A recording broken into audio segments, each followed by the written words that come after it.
आइए दोस्तों, आज हम जनवरी 2026 के जो क्वेश्चन आंसर हैं जीएसटी से जो पूछे गए हैं, जीएसटी वाले पोर्शन के 50 मार्क्स के सीए इंटरमीडिएट में, उनको देखने जा रहे हैं। तो देखिए, ये पहला क्वेश्चन है, क्वेश्चन नंबर 5 है। ये डिस्क्रिप्टिव क्वेश्चन है और ये 10 नंबर का पूछा गया था। और लास्ट जो हमने लिया था मई 26 का क्वेश्चन पेपर, उसमें मैं प्रेजेंटेशन बता चुका हूँ। पहले आप कंप्यूटेशन ऑफ आउटपुट टैक्स करिए, फिर कंप्यूटेशन ऑफ आईटीसी करिए। आईटीसी में जो रिवर्स चार्ज वाला है वो भी लीजिए, और उसके बाद आप करिए नेट टैक्स पेबल। और नेट टैक्स पेबल में जो आरसीएम वाला टैक्स है उसको ऐड कर दीजिए। वो टोटल टैक्स लायबिलिटी या minimum tax liability in cash आपकी आ जाएगी। क्वेश्चन को हम पढ़ने जा रहे हैं। टीटीवाई लिमिटेड अब registered in supplier in Bengaluru provided following information of supply received और made during the month of June. सबसे पहले वो कह रहा है सप्लाई है टैक्सेबल गुड्स की मिस्टर सुधीर को। सुधीर हुबली कर्नाटका के हैं, रजिस्टर्ड है अंडर कंपोजिशन स्कीम। तो हमारा रेसिपेंट रजिस्टर्ड है ना कंपोजिशन लेवी में, हम थोड़ी बेटा, हमें तो जीएसटी देना पड़ेगा। जीएसटी के रेट देख लेते हैं, क्वेश्चन के लास्ट में जीएसटी के रेट दिए होंगे बेटा। यहाँ दिया हुआ है सप्लाई जितनी भी हैं उन पर जीएसटी के रेट आपको दिए हुए हैं। क्वेश्चन में क्या है बेटा, जीएसटी का रेट आप देख सकते हैं। देखो यहाँ पे एप्लीकेबल रेट दिए हुए हैं, पॉइंट नंबर 7 में 3 रेट दिए हुए हैं ए बी सी, आपको मिलेगा बेटा। ए बी सी में रेट देखिए बेटा कितने कितने दिए हुए हैं। कह रहे हैं हायरिंग ऑफ हैवी मशीन पर 12% है, सर्विस ऑफ सप्लाई मशीन पे 18% है, all other inward and outward supply पे भी 18% है। तो हमारी जो क्वेश्चन में पहली सप्लाई है वो मशीनरी से रिलेटेड नहीं है, ठीक है। उस पर हम 9% के रेट से टैक्स देंगे। और क्योंकि वो भी बेंगलुरु में, बेंगलुरु कर्नाटका में, हुबली भी कर्नाटका में, 9% जितना भी बनेगा वो देख लीजिएगा, 36,000 रुपये बनेगा। इसके बाद कहते हैं हायरिंग, प्लीज़ ध्यान दीजिएगा। हायरिंग, हायरिंग ऑफ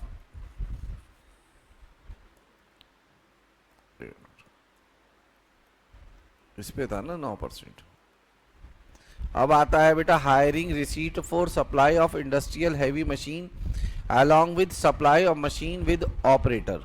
मतलब हम मशीन और मशीन के साथ क्या दे रहे हैं, 9 लाख रुपए की टोटल वैल्यू है, जिसमें से 2,25,000 बिलोंग करते हैं सप्लाई ऑफ ऑपरेटर से, जिसको सेपरेटली चार्ज नहीं किया गया है, ठीक है। सेपरेटली चार्ज नहीं किया गया है, यानी कि मशीन के साथ ऑपरेटर भी दिया गया है। तो ये कॉन्सेप्ट हो गया आपका कंपोजिट सप्लाई, मतलब मशीन के साथ साथ हम ऑपरेटर भी दे रहे हैं। और कंपोजिट सप्लाई में जीएसटी का वो रेट लगता है जो मेन सप्लाई पे लगता है, ठीक है। तो इस क्वेश्चन में आप देख सकते हैं, क्वेश्चन के लास्ट में दिया हुआ था कि मशीन से रिलेटेड जो जीएसटी है वो 12% है, इसलिए इस पर आईजीएसटी रेट लगेगा 12%, सीजीएसटी एसजीएसटी लगेगा तो 6%। As per the policy of the industry these machine are always hired out along with operator, मतलब बिना ऑपरेटर की मशीन दी ही नहीं जाती। तो ये एक तरीके की कैसी सप्लाई है बेटा, कंपोजिट सप्लाई। और कंपोजिट सप्लाई में टोटल सप्लाई की वैल्यू पर जीएसटी का वो रेट लगता है जो मेन सप्लाई का जीएसटी का रेट होता है। और ये मशीन कहाँ पे हायर की गई, कुछ बताया कहाँ पे दी गई हायर पर, ठीक है, ये नहीं बताया गया, ठीक है। देख लेते हैं एक बार क्वेश्चन में कहीं और बताया गया हो, देख लेते हैं एक बार। पॉइंट नंबर 6 में कहा गया है wherever detail of determination of place of supply are not given in the question, उसको हम इंटरस्टेट ट्रांजेक्शन लेंगे। अगर ये ना दिया होता तो भी हम इंटरस्टेट ट्रांजेक्शन लेते, क्योंकि लॉ में एक जगह लिखा हुआ है कि प्लेस ऑफ सप्लाई का नेचर ना पता हो तो उसको इंटरस्टेट सप्लाई मानेंगे। इसलिए इस पर हम 18% के रेट से आईजीएसटी लगा, सॉरी 12% के रेट से, सॉरी बेटा 12% के रेट से, 18 नहीं 12, क्योंकि पॉइंट में दिया हुआ है। फिर आता है renting of dumper including driver. Dumper मतलब ट्रक होते हैं एक तरीके के, गुड्स को एक जगह से दूसरी जगह ले जाने के लिए, ट्रांसपोर्ट के लिए डंपर यूज़ होते हैं। Given for transport of mineral within the mining area in Jharkhand for a period of 18 months to Vanshika builder registered in the state of Bihar. कितने का बेटा ये अमाउंट है? 10,50,000 का। दूसरे स्टेट में बोलो बेटा क्या दिए गए किराए पर? डंपर। ये कोई प्लांट एंड मशीनरी नहीं है। और दूसरा स्टेट है, इस पर किस रेट से जीएसटी लगेगा? 18% की रेट से IGST. Stock transfer, last class में आपने मई 26 का एक क्वेश्चन किया था, उसमें भी स्टॉक ट्रांसफर था, इसमें भी स्टॉक ट्रांसफर है। स्टॉक ट्रांसफर हुआ है बिना कंसिडरेशन के। हम डीम्ड सप्लाई मानते हैं अगर डिस्टिंक्ट पर्सन को किया जाए। यहाँ लिखा है अपनी ही ब्रांच को किया है, शिमोगा कर्नाटका में, और इस ब्रांच का GSTIN सेम है, तो बेटा ये डिस्टिंक्ट पर्सन नहीं है, इसके ऊपर कोई GST नहीं लगेगा क्योंकि इसको सप्लाई नहीं माना जाएगा। हाँ, अगर ये डिफरेंट GST नंबर होता सेम स्टेट में या डिफरेंट स्टेट में तो इसको डीम्ड सप्लाई माना जाता। सेम स्टेट में होता तो CGST SGST लगता, डिफरेंट स्टेट में होता तो IGST लगता। ठीक है, आगे चलिए। Given on hire 26 motor vehicle seating capacity है, तो 26 से ज़्यादा सीटिंग कैपेसिटी है।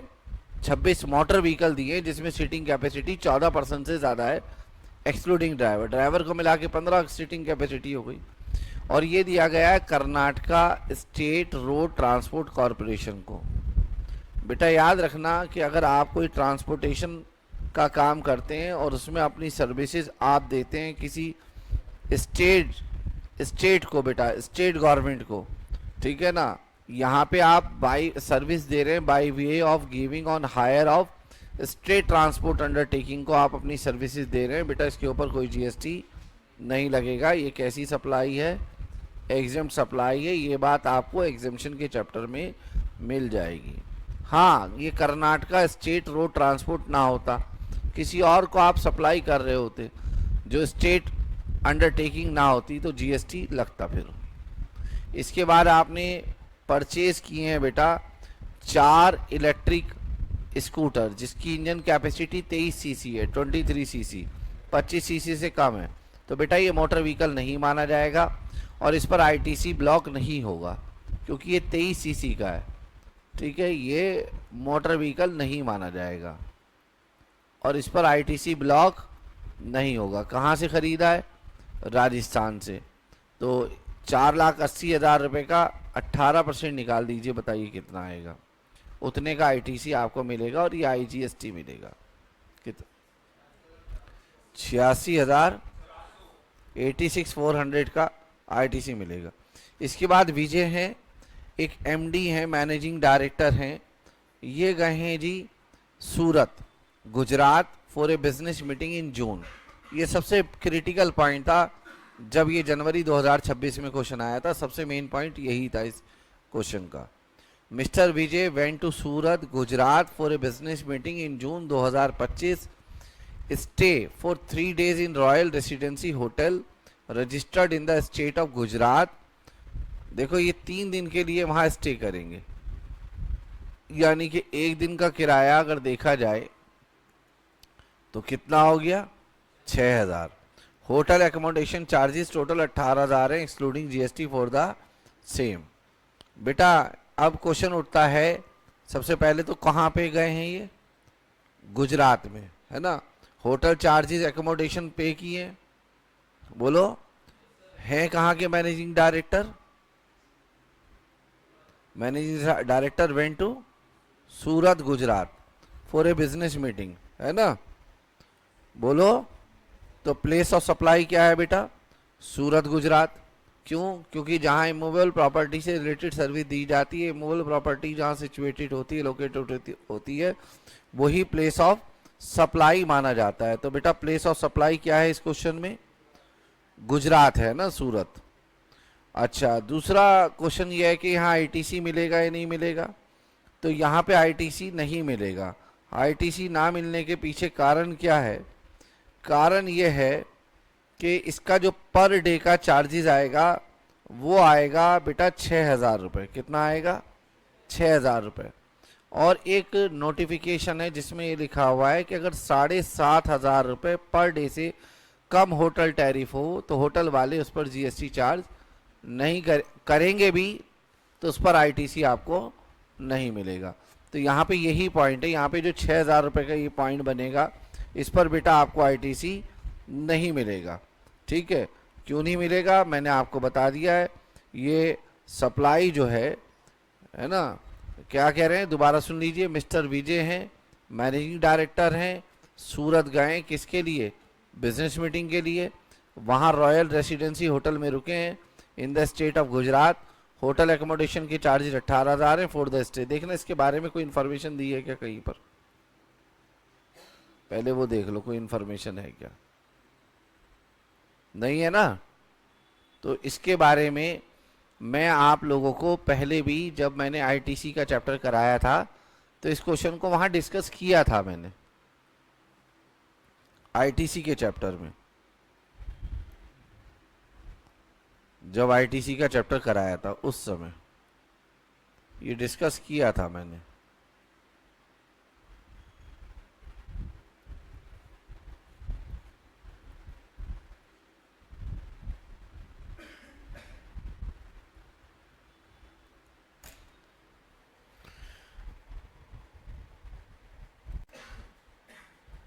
तो देखिए ये मैंने ना ये क्वेश्चन पूरा कराया था और मैं फिर से बता देता हूं, इसका आईटीसी नहीं मिलेगा।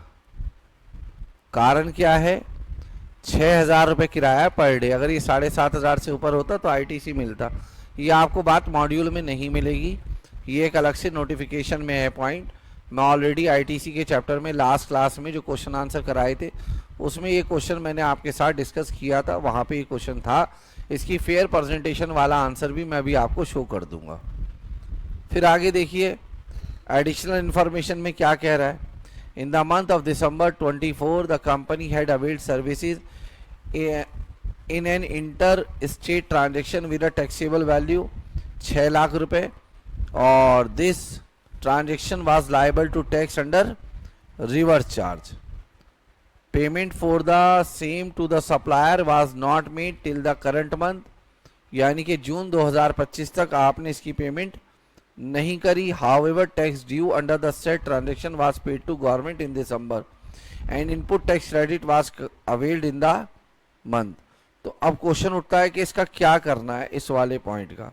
देखिए क्या कह रहे हैं, इन the month of December 24, question चल रहा है कौन से महीने का, ऊपर जून का। ठीक है, तो 6 महीने हो चुके हैं यहाँ पर इस ट्रांजेक्शन को और 180 दिन से ज़्यादा पूरे हो गए। हमने आईटीसी के चैप्टर में स्टडी किया है, एक रूल पढ़ा है वहाँ पे लॉ कि अगर 180 दिन में आप सप्लायर को उसकी पेमेंट और टैक्स ना दें तो जो भी आपने आईटीसी लिया है उसे रिवर्स करना पड़ेगा। तो आपने अवेल की थी सर्विस जिसकी टैक्सेबल वैल्यू 6 लाख रुपए थी। इस ट्रांजैक्शन पर टैक्स लग रहा था अंडर क्या बेटा, रिवर्स चार्ज। 6 महीने तक आपने पेमेंट नहीं करी, टैक्स जो ड्यू था ट्रांजैक्शन का वो पे कर दिया गया गवर्नमेंट को दिसंबर 2024 में और क्रेडिट भी अवेल कर लिया गया था। थोड़ा सा इस पॉइंट को समझते हैं रुक कर। देखिए जब ये तो जून 2025 की बात हो रही है, जब दिसंबर 2024 की हमने जीएसटी रिटर्न फाइल की होगी 20 जनवरी 2025 को, तो उस समय इसने जो 6 लाख रुपए पर जो भी टैक्स बना होगा, सपोज 18% से 1,08,000, इसने इंटर स्टेट ट्रांजेक्शन है ना, तो आईजीएसटी बना होगा, इसने ये टैक्स अंडर क्या दे दिया होगा उस समय, और 1,08,000 के टैक्स को अपनी आउटपुट टैक्स क्रेडिट में नहीं जोड़ा होगा। इसको उस समय अपने आईटीसी में ऐड किया होगा, फिर आउटपुट टैक्स से आईटीसी माइनस करके जो नेट टैक्स आया होगा उसमें 1,08,000 रुपये जोड़कर कैश में सरकार को दे दिए होंगे। और यहाँ लिखा भी है ये टैक्स पे कर दिया गया है किसको, गवर्नमेंट को। लॉ ये कहता है कि अगर 180 दिन में आप सप्लायर को उसकी पेमेंट ना करें तो आईटीसी क्या करना पड़ता है, रिवर्स। मगर इस लॉ की एक एक्सेप्शन है, वैसे तो कई हैं, उनमें से एक एक्सेप्शन है कि अगर आप अंडर रिवर्स चार्ज टैक्स दे रहे हो तो आपको आईटीसी रिवर्स करने की जरूरत नहीं है, और आप अंडर रिवर्स चार्ज टैक्स दे रहे हैं इसलिए इस क्वेश्चन में इसका कुछ नहीं होगा, आपको आईटीसी रिवर्स करने की जरूरत नहीं है। ना आईटीसी रिवर्स करने की जरूरत है, ना कोई पेनल्टी देने की जरूरत है, और जो इसका आईटीसी था वो आप दिसंबर में ले चुके हैं, और जो टैक्स था वो भी आप दिसंबर में ई कैश लेजर से दे चुके हैं। और इसकी दो एक्सेप्शन है, उसमें से एक एक्सेप्शन ये है कि अगर अंडर आरसीएम आप टैक्स दे रहे हैं तो रिवर्सल ऑफ आईटीसी का कॉन्सेप्ट एप्लीकेबल नहीं होता। क्लियर है आप लोगों को मेरी बात? तो यहाँ रिवर्सल ऑफ आईटीसी का कॉन्सेप्ट एप्लीकेबल नहीं होगा।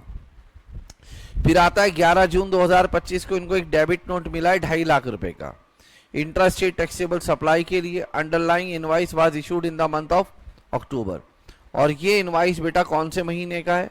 अक्टूबर 2023 का। मतलब अक्टूबर 2023 का जो इनवाइस होगा, अक्टूबर 2023, पता है कौन से डेट पर ईयर शुरू हुआ होगा? यहां पे अक्टूबर 2023 का बेटा एक इनवाइस है, इनवाइस, ठीक है।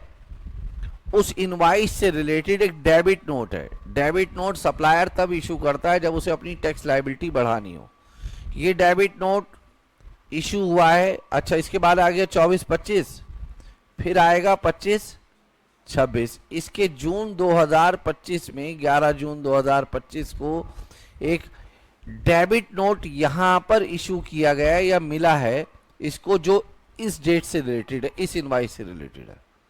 तो लॉ ये कहता है कि आपके लिए जो टाइम लिमिट है आईटीसी लेने का, जिस वर्ष से पर्टेन करता है इनवाइस, उस वर्ष के एंड से जो नेक्स्ट वाला फाइनेंशियल ईयर है उसका 30 नवंबर और date of filing annual return. तो अगर हम इस इनवाइस की बात करें तो इसका क्रेडिट आप ले सकते हैं 30 नवंबर 2024 और date of filing annual return of the financial year 23-24 whichever is earlier. मगर डेबिट नोट 11 जून 2025 का है तो इसका क्रेडिट आप ले सकते हैं 30 नवंबर 2026 और date of filing annual return pertaining to financial year 25-26 whichever is earlier. ठीक है, यही यहाँ बात हो रही है। ठीक है, ये कंफ्यूज किया जा रहा है ताकि आपका इस डेट पर ध्यान जाए और आप कह दें इसका क्रेडिट नहीं मिलेगा। ठीक है, और ये इसलिए इशू किया गया है डेबिट नोट क्योंकि आपने गलती से वहां अपनी वैल्यू एक्चुअल वैल्यू से कम बता दी थी। इस केस में सप्लायर जो होगा ना वो पे करेगा बेटा क्या, टैक्स।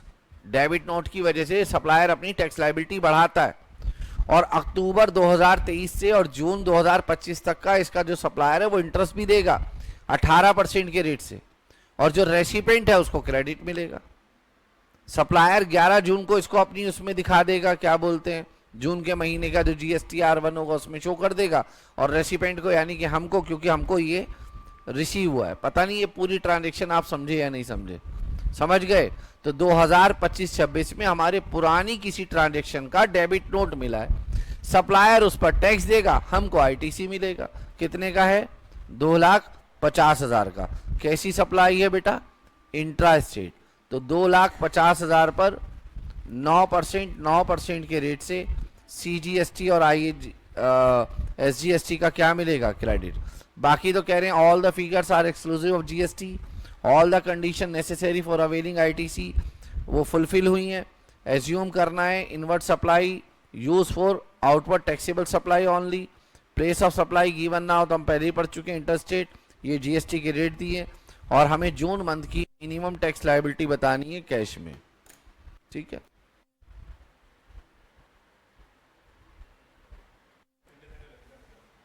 आइए बेटा जरा इसकी फेयर प्रेजेंटेशन के साथ आंसर देख लेते हैं। ऑलरेडी ये मैं प्रेजेंटेशन आप लोगों को आईटीसी की चैप्टर की लास्ट क्लास में करा चुका हूँ। देखिए ये जनवरी 2026 का क्वेश्चन है, क्वेश्चन नंबर 5 का A, computation of net minimum GST liability जो पे करेंगे कैश में। सबसे पहले हमने आउटपुट टैक्स की कैलकुलेशन करी। मिस्टर सुधीर को 4 लाख का वैल्यू ऑफ सप्लाई था, 9% के रेट से जीएसटी। इंडस्ट्रियल मशीन दी थी 9 लाख रुपए के पर 12% जीएसटी का रेट लगा क्योंकि प्रिंसिपल सप्लाई का जीएसटी रेट लिया है। ठीक है, रेंटिंग ऑफ डंपर में ये इंटरस्टेट सप्लाई है, इस पर जीएसटी लगा। स्टॉक ट्रांसफर डीम्ड सप्लाई नहीं है, जीएसटी नहीं लगा। और ये जो कर्नाटका स्टेट गवर्नमेंट को 26 बसेस दी थी हमने, उस पर भी कोई जीएसटी नहीं लगेगा, एग्जेम्प्ट सप्लाई है। इन सब का टोटल आउटपुट टैक्स आ गया। उसके बाद बेटा ये आईटीसी की कैलकुलेशन है। हमने एक इलेक्ट्रिक व्हीकल परचेज किए थे, उसका क्रेडिट मिलेगा हमको।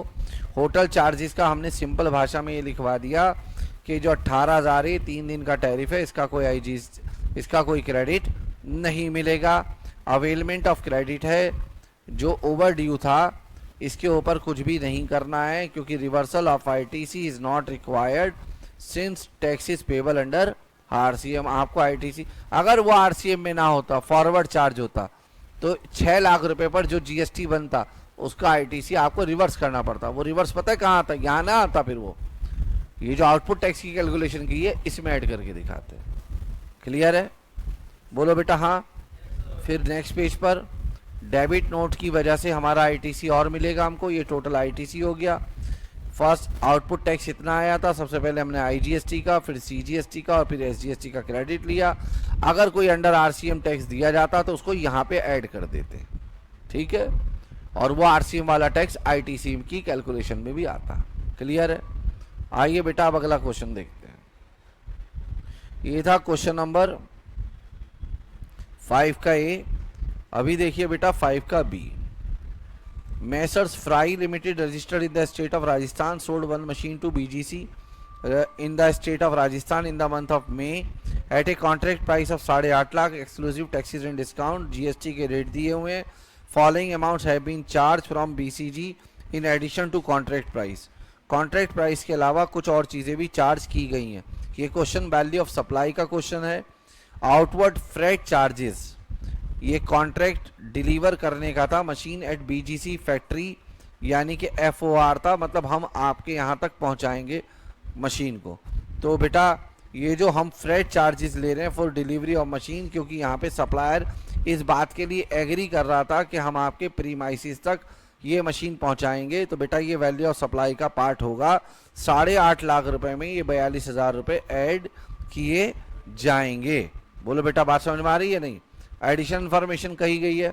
Fry limited offer trade discount 3% on the contract price of 8.5 lakh which was duly recorded in the invoice. बेटा इसकी वजह से आपका जो वैल्यू है 8.5 लाख का 3% निकाल लेना बेटा, 25,500 आएगा, वो आप डिस्काउंट माइनस कर देना। फिर Fry limited normally gives an interest free credit period of 15 days for payment from the date of issue of invoice failing which the interest 1.5% per month or part of the month shall be charged। Payment due हो गई है, was made after 18 days from the date of issue of invoice। However, Fry Limited waive the interest। उसने कहा था 15 दिन से late करोगे तो हम तुमसे क्या चार्ज करेंगे? इंटरेस्ट। जब उसने इंटरेस्ट चार्ज ही नहीं किया तो बेटा कोई इंटरेस्ट जोड़ा नहीं जाएगा। अगर वो ये कहता कि मैं तो इंटरेस्ट चार्ज करूंगा, क्या करूंगा? चार्ज। 8.5 लाख रुपए मैं तो इंटरेस्ट लूंगा, तो फिर 1.5% का रेट है पर मंथ, 30 दिन का रेट है ये। बोलो 1.5% कितने दिन का रेट है? 30 दिन। आप कितने दिन में पेमेंट कर रहे हो? 18 दिन में। तो 3 दिन का जो भी इंटरेस्ट लगता वो देना पड़ता, ठीक है, 8.5 लाख रुपए पर। बताओगे 8.5 लाख रुपए पर कितना इंटरेस्ट आएगा? मेरी बात सुनो, जो भी आएगा वो इंटरेस्ट आप वैल्यू में जोड़ेंगे। अच्छा, अरे बेटी बात सुनो, अगर वेव ना करता तो मैं कह रहा हूं वेव ना करता तो इंटरेस्ट को हमें वैल्यू में जोड़ना पड़ता। यहां तो आपने वेव कर दिया ना, तो कुछ नहीं करना। हो सकता है इस बार एग्जाम में क्वेश्चन आए वेव ना किया हो, तो फिर तो जोड़ना पड़ेगा ना। जो भी अमाउंट यहाँ इंटरेस्ट का आएगा उसके लिए खास बात सुनिए, उसको हमें 118 से डिवाइड करना पड़ेगा और 100 से मल्टीप्लाई, क्योंकि वो अमाउंट इंक्लूसिव ऑफ टैक्स माना जाएगा। ये मेन बात है जिसकी वजह से मैंने बताया। फिलहाल इसको कुछ नहीं करना, फिलहाल इसको कुछ नहीं करना। Fry limited receive following subsidy directly link to the price. Fry limited को कुछ सब्सिडी मिली है जो डायरेक्टली लिंक्ड है किसके साथ? प्राइस के साथ। 60,000 रुपए का नॉन गवर्नमेंट ऑर्गेनाइजेशन से मिला है। लिंक टू द प्राइस है या नहीं है? कोई भी सब्सिडी अगर गवर्नमेंट से ना मिली हो उसे प्लस करते हैं, और अगर वो गवर्नमेंट से ना मिली हो और लिंक टू द प्राइस है तो इसको ऐड करेंगे। और ये किससे मिली है? स्टेट गवर्नमेंट से, इसको कंसीडर नहीं करेंगे। Both the subsidy were not deducted while arriving the contract. इसका मतलब ये है कि दोनों सब्सिडी को अभी तक डिडक्ट नहीं किया गया, तो इसका तो कुछ नहीं करेंगे, इसे कंसीडर करेंगे। और 60,000 रुपये सब्सिडी की वजह से ये वैल्यू क्या हो जाएगी वहां पे माइनस, इसको कंसीडर करेंगे, इसको कंसीडर करने की जरूरत नहीं है, सब्सिडी माइनस होगी ना। हाँ क्यों बेटा, क्यों ऊपर वाले को क्यों नहीं करेंगे? अब दोबारा सुनो, कह रहे हैं following receive following subsidies directly link to the price, जो 60,000 रुपए का नॉन गवर्नमेंट से मिला है on sale of such machine. बेटा आप बताइए इस पर जीएसटी लगेगा नहीं लगेगा? क्यों नहीं लगेगा? इस पर जीएसटी लगेगा और इस पर जीएसटी नहीं लगेगा, जीएसटी नहीं लगेगा। ये जीएसटी मिली हमें, 2 सब्सिडी मिली है। मशीन कितने की है बेटा? 8.5 लाख की, इसमें 1,40,000 की सब्सिडी मिली है हमें। आप बताइए इसमें से किस पर जीएसटी लगेगा, 60,000 पे या 80,000 पर?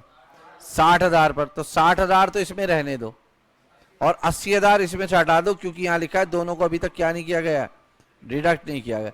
80,000 को इसलिए हटा रहे हैं हम क्योंकि उसके ऊपर जीएसटी नहीं लगेगा। अगर आप 60,000 भी हटा दोगे तो इसका मतलब यह है कि आप किसी पे भी जीएसटी नहीं लगा रहे। ठीक है, और बताइए बेटा कौन सा क्वेश्चन था ये?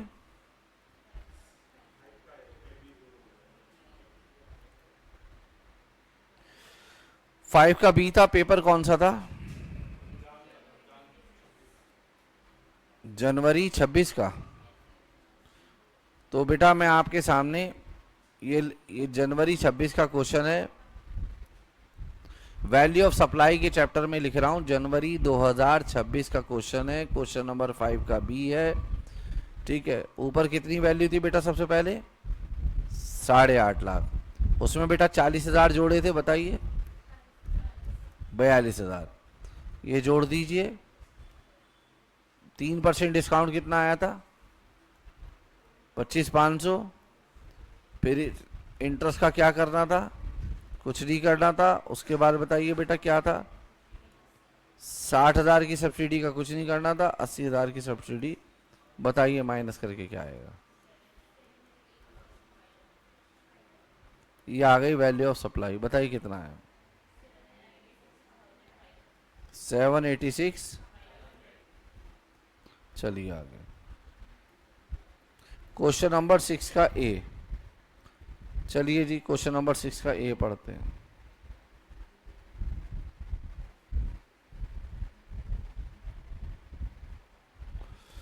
क्या है जी 6 का ए?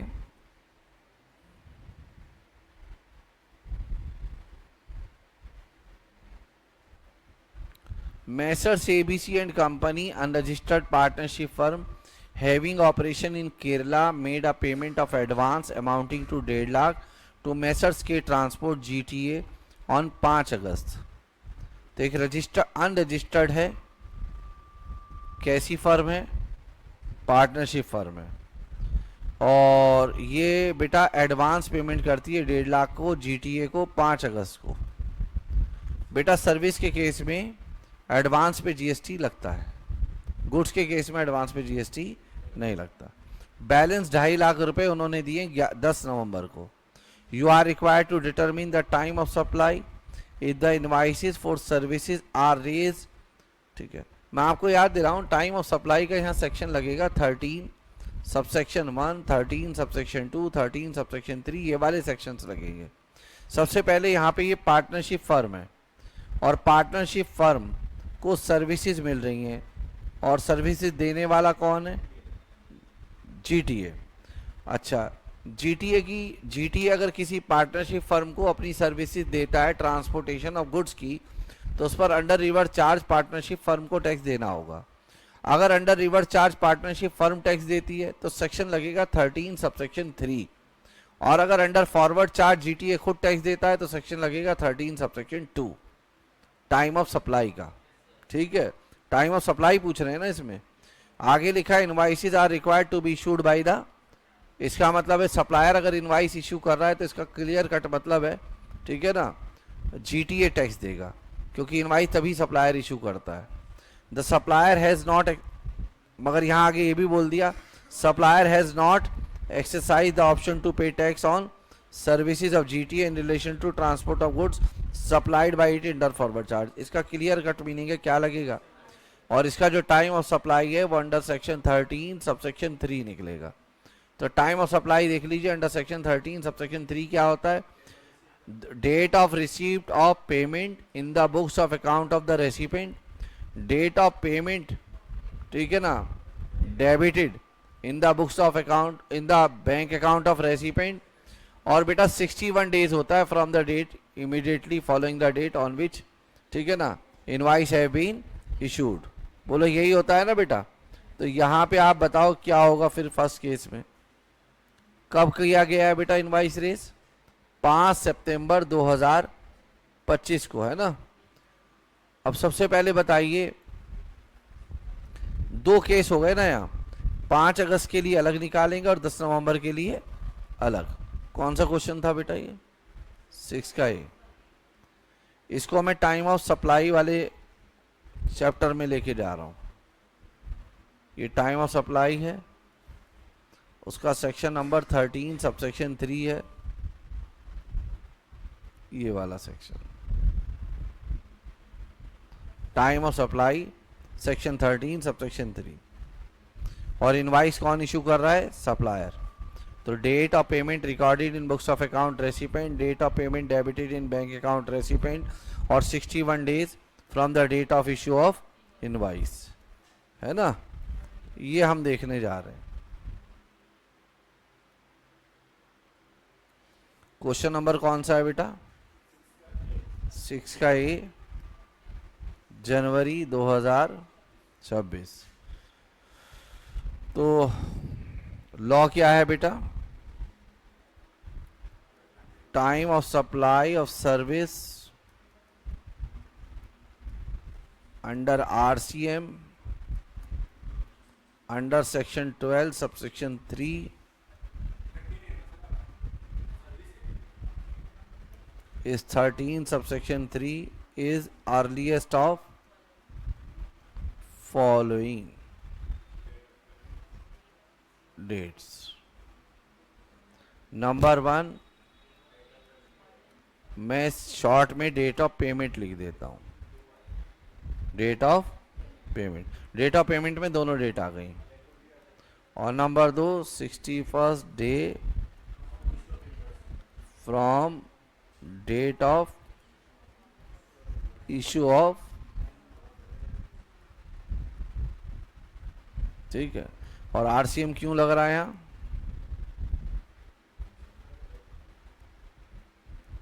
here RCM is applicable since transportation of goods service is supplied, transportation of goods by road service is supplied by GTA to partnership firm and GTA does not opt to pay tax under FCM। GTA कहता है मैं tax नहीं दूंगा FCM में, आप RCM में tax देंगे। तो क्या है बेटा, सबसे पहले इसमें फर्स्ट केस था इनवाइस डेट। इनवाइस डेट क्या थी पहले केस में, 5 सितंबर।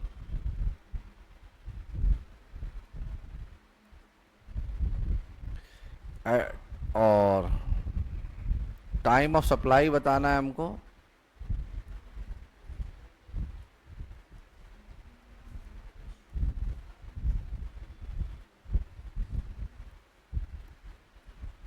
Time of supply for advance और time of supply for balance. Balance भी तो है। एडवांस के केस में तो कोई इशू ही नहीं है, जो डेट ऑफ एडवांस है वही हो जाएगा क्योंकि वो अर्लीस्ट आएगा। तो उसमें तो क्या हो जाएगा बेटा, date of payment that is 5 अगस्त। और दूसरे केस में क्या है, 15 सितंबर ना इनवाइस की डेट, देखो चेक करो 15 सितंबर। इसमें भी क्या होगा, डेट ऑफ पेमेंट। ये मैं बात कर रहा हूँ 1.5 लाख रुपए के लिए।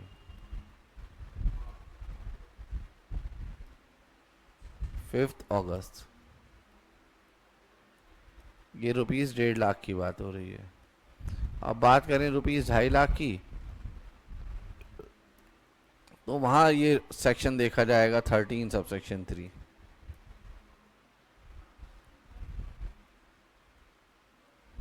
नंबर 1 डेट क्या थी, डेट ऑफ पेमेंट, कब मिले थे पैसे फर्स्ट केस में,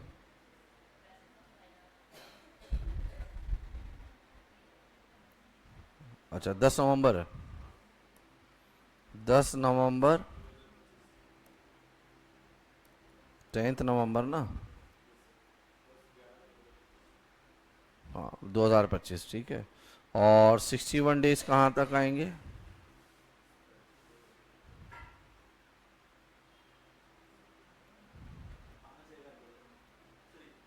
वो क्या बनेगा, 5 सितंबर से गिन लो बेटा, 5 सितंबर से 61 डेज, 5 नवंबर। तो बेटा यहाँ पे हैंस टाइम ऑफ सप्लाई क्या हो गया बेटा,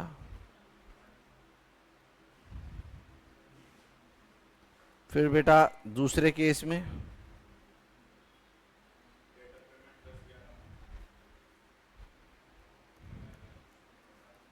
डेट ऑफ पेमेंट 10 नवंबर और 61 डे फ्रॉम इनवाइस। इनवाइस से बेटा सेकंड केस में 15 सितंबर से 61 दिन गिन लीजिए, 15 नवंबर। टाइम ऑफ सप्लाई क्या होगा, कितना होगा बेटा, चलिए आगे चलते हैं, हो गया कुछ। 6 का बी देखिए, Shanti wellness centre entity registered under section 12 AB of income tax act. अभी जो हो सकता है जो मई 27 या उसके बाद पेपर आए उनमें ये सेक्शन ना लिखा हो, जो नया एक्ट है उसके सेक्शन लिखे हों। फिलहाल हम बस कह देते हैं कि शांति वेलनेस सेंटर एक एंटिटी है जो रजिस्टर्ड है under income tax law, has furnish you the following details with respect to activities undertaken by it during month of June. देखिए ज़रा, अमाउंट है एक्सक्लूडिंग जीएसटी है, amount receive for camp conducted for advancement of religion. याद रखना advancement of religion जो होता है ना बेटा, वो चैरिटेबल एक्टिविटी में आता है, और जो चीज़ चैरिटेबल एक्टिविटी में आती है उस पर जीएसटी नहीं लगता। तो इस यहाँ पे एडवांसमेंट ऑफ रिलीजन हो रहा है, स्पिरिचुअलिटी हो रहा है ओल्ड एज पीपल के लिए, और वैसे भी advancement of religion charitable activity है तो इसके ऊपर कोई जीएसटी नहीं लगेगा, क्योंकि ये सप्लाई कैसी सप्लाई है, एग्जेम्प्ट सप्लाई है। प्रोवाइड किया हमने क्या, इसके बाद हमने प्रोवाइड किया है skill development programme to abandon orphan homeless children, और उन पर्सन को जिनकी एज 65 साल से ऊपर है, और वो ठीक है 65 साल से ऊपर एज है।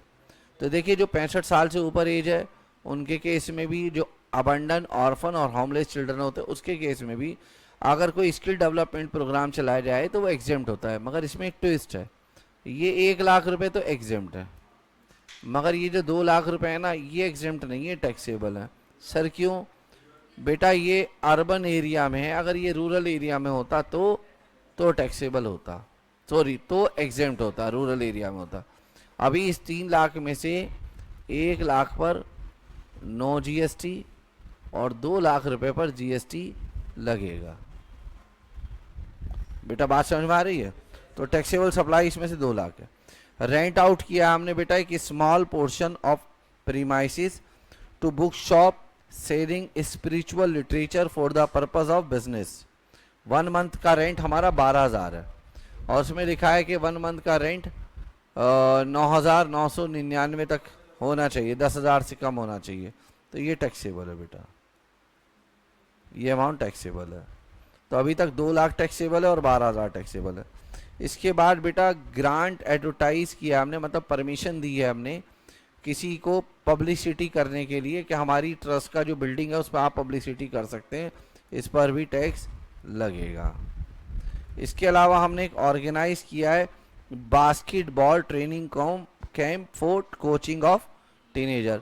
बेटा स्पोर्ट्स से रिलेटेड अगर कोई एनजीओ कोचिंग की सर्विस देती है तो वो कोचिंग की सर्विस एग्जेम्प्ट है, स्पोर्ट्स से रिलेटेड एनजीओ, ठीक है। और जो आर्ट और उसमें होती है कल्चर वाली जो होती है वो इंडिविजुअल अगर दे तो एग्जेम्प्ट होती है ना, यही सब है ना बेटा। तो यहाँ पे जो सर्विसेज प्रोवाइड की गई हैं इस ट्रस्ट द्वारा ही एग्जेम्प्ट होंगी। बताओगे टोटल कितनी टैक्सेबल आएंगी? 2,12,000 और 5,500, कितना आंसर आ जाएगा? 2,17,500। तो हमें टैक्सेबल वैल्यू बतानी थी फर्म की और साथ में रीज़न भी बताने थे, तो वो लिख लेंगे आप, ठीक है। बोलो हो गया क्वेश्चन? ये था क्वेश्चन नंबर 6। 7 का ये बेटा 7 के में एक रजिस्टर्ड पर्सन है हरियाणा का, इन्होंने अपनी GSTR 3B फाइल करी है मंथ ऑफ अप्रैल 2025 के लिए, जून 10 2025 में। तो लेट तो हो गए बेटा, ये मई में फाइल करनी थी इनको। The due date of filing the GSTR 3B 20 मई, नहीं भी बताता तो हमको पता था 20 मई है। The following detail were provided, इन्होंने डिपॉजिट किया था 80,000 रुपये ई कैश लेजर में ऑन 18 मई, ठीक है। इसके अलावा बेटा आपको याद होगा जो लास्ट क्लास में हमने मई 26 का क्वेश्चन किया था, उसमें इंटरेस्ट को लेकर मैं यही आपको 3 पॉइंट बता रहा था, ठीक है ना। उस क्लास में हमने आपसे कहा था कि सेक्शन 50 ये कहता है रूल नंबर 88B के साथ कि अगर आप रिटर्न और टैक्स दोनों लेट जमा करते हैं तो जो ई कैश लेजर से टैक्स देंगे सिर्फ उसके ऊपर इंटरेस्ट लगेगा। बट अगर आपने रिटर्न फाइल कर दी है और कोई सप्लाई आप भूल गए हैं और उस पर टैक्स बाद में देते हैं तो जो टोटल टैक्स लायबिलिटी है उस पर इंटरेस्ट लगता है, ठीक है ना।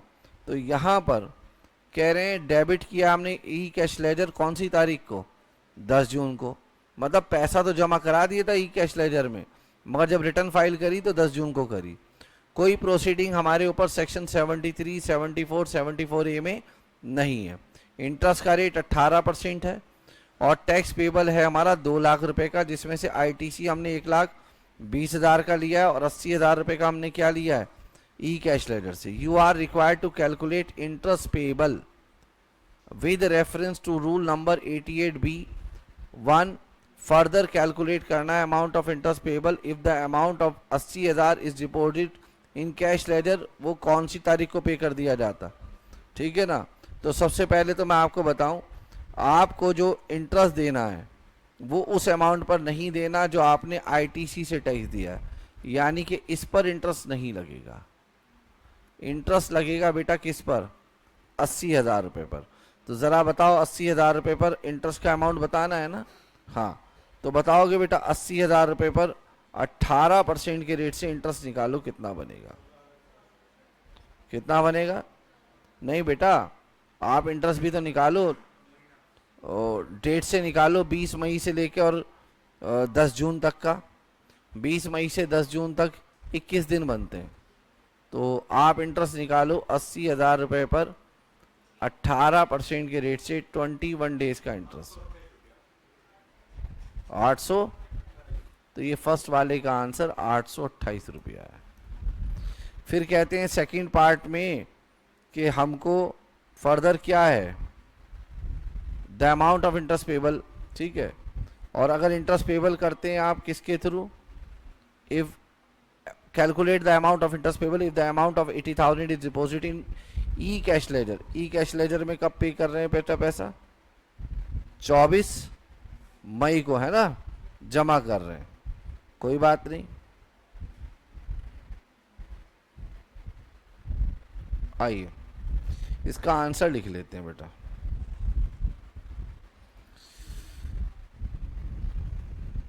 कौन सा चैप्टर था पेमेंट ऑफ टैक्स का? Chapter number 14।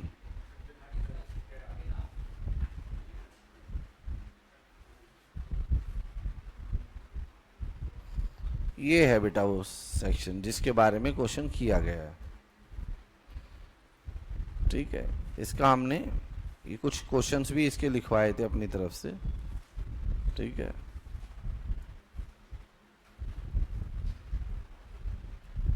मई 26 में इसका एक एमसीक्यू भी आया था जो मैं ऑलरेडी आपको मई 26 के पेपर में बता चुका हूँ। अभी हम लिखने जा रहे हैं जनवरी 2026 का। क्वेश्चन नंबर क्या था? 7 का ए। लिख लीजिए एक बार।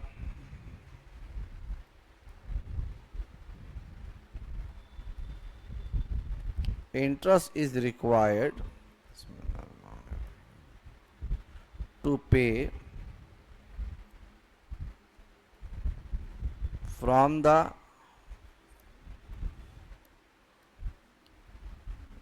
day immediately after due date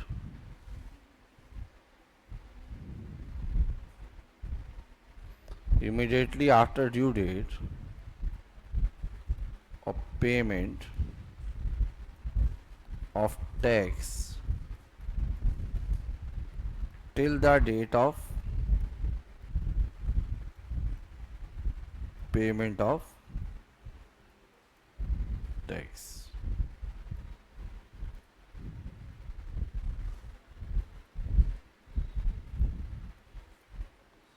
If supplies made are declared in the return after due date, then interest is calculated on tax paid by debiting E cash laser. मतलब अगर आपने रिटर्न लेट फाइल की है तो interest calculate किया जाएगा उस amount पर जो अमाउंट आप टैक्स का किसके थ्रू दे रहे हैं? ई कैश लेजर के through. Hence in given case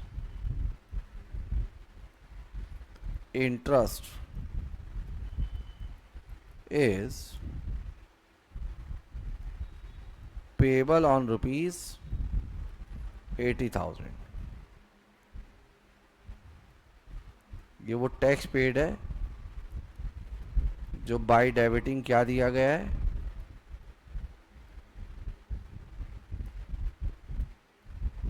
E cash laser.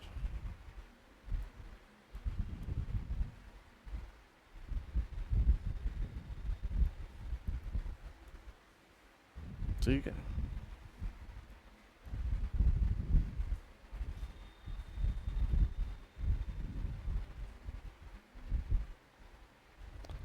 अच्छा इसी में एक और क्लैरिटी के लिए पॉइंट जिसके लिए मैं क्वेश्चन करा रहा हूं वो ये पॉइंट है जो मैं अब लिखवा रहा हूं।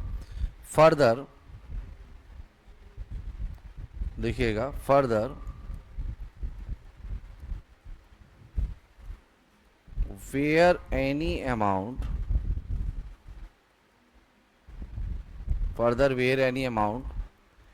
is credited। हमारे क्वेश्चन में क्या था? इसने 20 मई को क्रेडिट में पैसा डलवा दिया था ई कैश लेजर के। उसको यूटिलाइज किया इसने कौन सी तारीख को? 10 या 11 जून को, है ना। Credited in e cash ledger. तो ये स्पेशल पॉइंट इसमें दिया हुआ था। ई कैश लेजर में क्रेडिट हो गया था पैसा ऑन और before due date of return. तो आप देख सकते हैं क्वेश्चन में ड्यू डेट रिटर्न की 20 मई थी और अमाउंट क्रेडिट हो गया था की कैश लेजर में ऑन और before due date of return, but it is debited, मगर इसको डेबिट किया गया for tax payment, for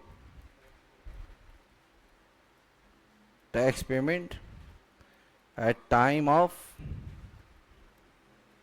filing return.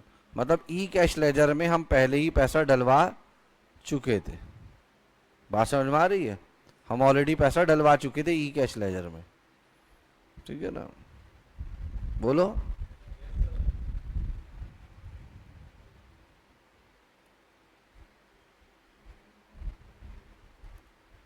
आगे लिखिएगा, हेंस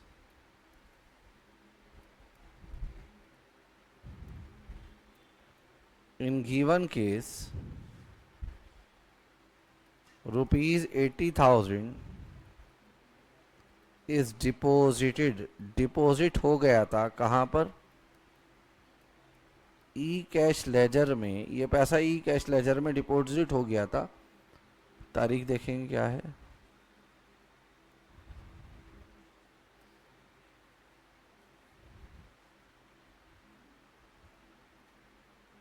बताया कौन? हाँ, 18 मई को।